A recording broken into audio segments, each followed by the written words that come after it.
Let's get right into it. Number 7. The falling man imaginist. You're plummeting from a skyscraper, a concrete jungle turning into a blur beneath you. Your life, as they say, flashes before your eyes. Most of us would assume this is it. Curtains, game over. But for some, the universe decides to play a cruel, yet ultimately hilarious trick. Take, for instance, the infamous case of the man who fell from a 47-story building, not once, but twice. Yes, you heard that right, twice. The first time he landed on a canopy, which, against all odds, broke his fall just enough to leave him with a few broken bones and a story that would make even the most seasoned daredevil sweat the second time. Well, that's where it gets truly bizarre. He fell again, from the same building, and this time he landed on a moving car. The car miraculously absorbed enough of the impact to save his life, leaving him with, you guessed it, more broken bones and an even more unbelievable tale. It's almost as if the universe was saying, look, buddy, we get it, you're clumsy. But we're not quite done with you yet. It's a testament to the sheer, unadulterated chaos of physics and the surprising resilience of the human body.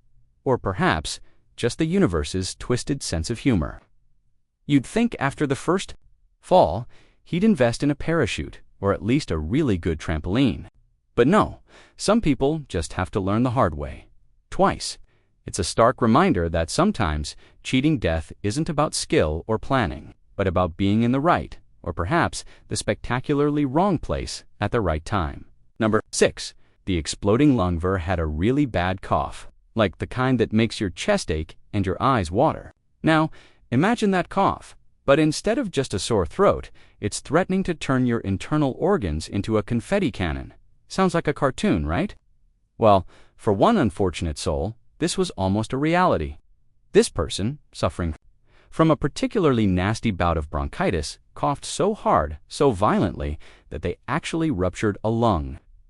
Not just a little tear, mind you, but a full-blown air dash escaping dash into dash the dash chest dash cavity kind of rupture.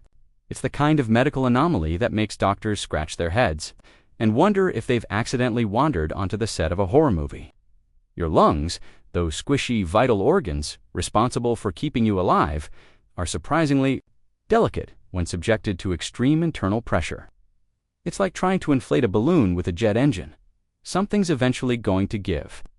The sheer force of the cough, a seemingly innocuous bodily function, became a weapon against itself. The good news, they survived. The bad news, they probably have a newfound respect for cough drops and a deep-seated fear of anything that makes them clear their throat too vigorously. It's a bizarre example of how your own body, in its desperate attempt to expel an irritant, can inadvertently try to end your existence. Talk about a self-sabotaging immune system. Basically, your nervous system is throwing a tantrum in your honor. Number 5. The human lightning rod web. All heard the advice, when thunder roars, go indoors. It's simple, it's sensible, it's designed to keep you from becoming a human. Lightning rod. But what happens when you are the lightning rod and somehow you live to tell the tale?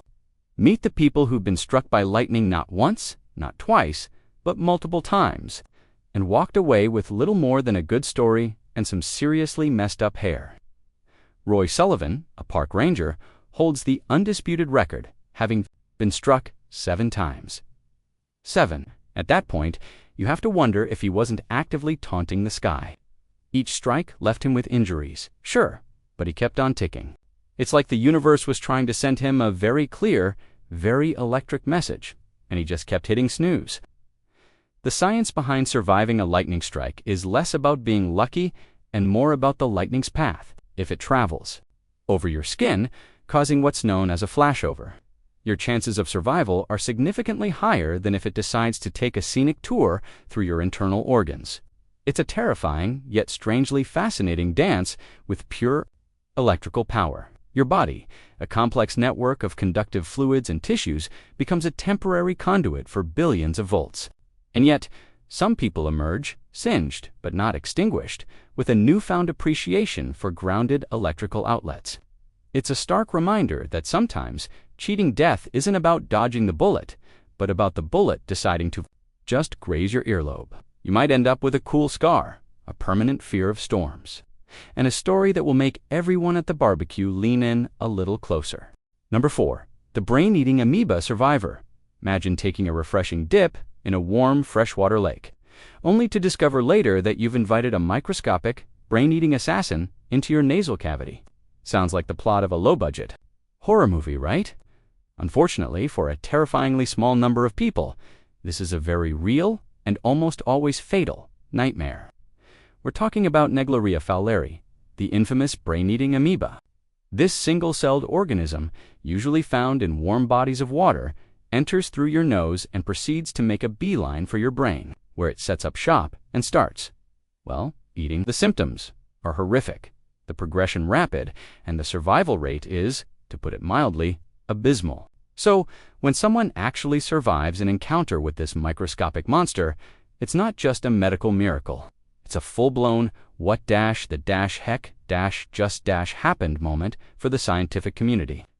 These rare survivors often owe their lives to incredibly early diagnosis and aggressive experimental drug treatments that are essentially throwing the entire pharmacy at the amoeba and hoping something sticks. It's a testament to the sheer randomness of life and death, and the incredible, often baffling resilience of the human body. You might think twice about cannonballing into that murky pond next summer, knowing that a tiny, invisible predator could be waiting to turn your gray matter into its next meal. It's a chilling reminder that sometimes the biggest threats come in the smallest packages, and cheating death means winning a battle against an enemy you can't even see, let alone punch. Number 3, the man who froze. Solid. Imagine waking up, not from a pleasant dream, but from being clinically dead, frozen solid like a forgotten ice cube in the back of your freezer. This isn't some sci-fi movie plot.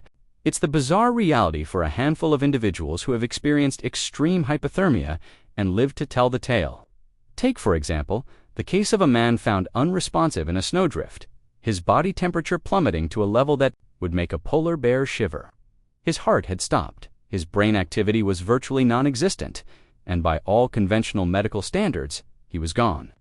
Yet, against every single odd, doctors managed to bring him back. How? The key lies in the cold itself.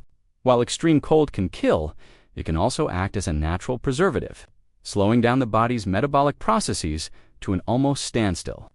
This means your cells, including those precious brain cells, require far less oxygen to survive. It's like putting your entire operating system into a super low power mode, allowing it to weather the storm until help arrives.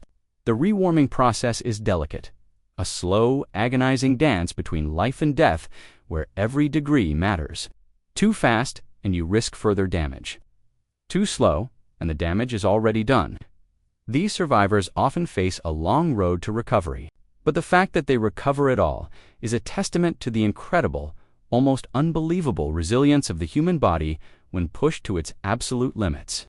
It's a chilling reminder that sometimes death isn't a switch, but a dimmer, and with the right conditions, you can crank that light back up. So, next time you complain about the cold, just remember, it might just be trying to save your life in the most dramatic way possible. Number 2, the skydiving near-miss. Picture this. You're soaring through the sky, the wind rushing past your face, the earth, a beautiful, distant tapestry below. You pull the cord, and nothing.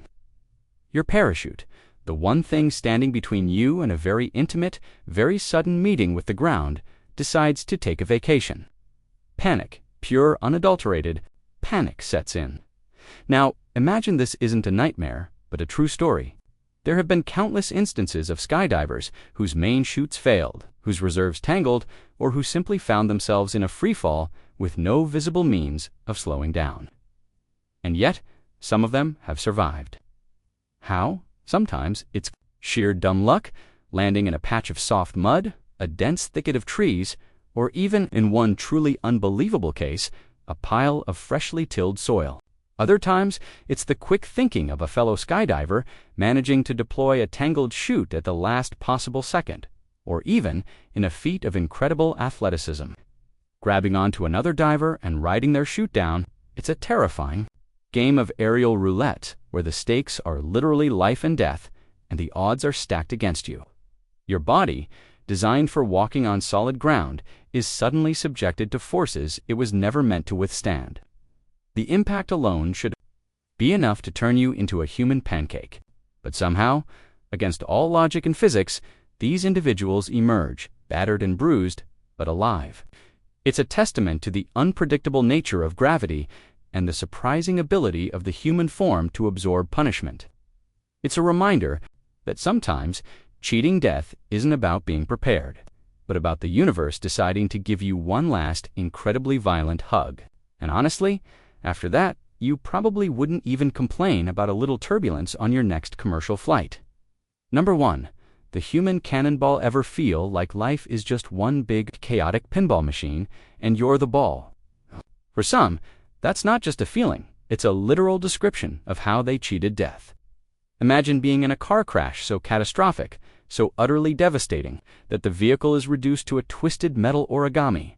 And yet, you, the occupant, somehow emerge with little more than a few scratches and a story that will make your grandkids question your sanity.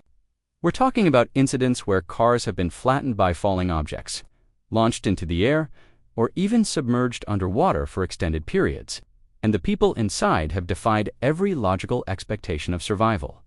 It's not about seatbelts or airbags here. It's about the sheer, unadulterated randomness of physics and the surprising elasticity of the human form. Sometimes, the impact is distributed in such a way that your body, instead of being crushed, is merely jostled, thrown, or even ejected from the wreckage in a way that, against all odds, minimizes fatal injury.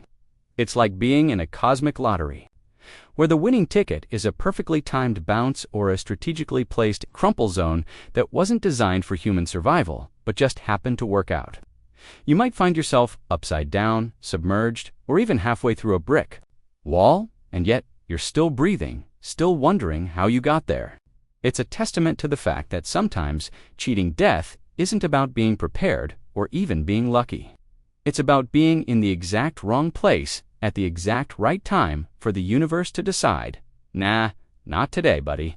It's the kind of story that makes you look at your morning commute with a newfound sense of existential dread and a healthy respect for the unpredictable forces of the universe. So, next time you're stuck in traffic, just remember, you're not just driving, you're playing a high-stakes game of human pinball, and so far, you're winning. That's all for today. I'll be making similar videos in the future. Subscribe to see them.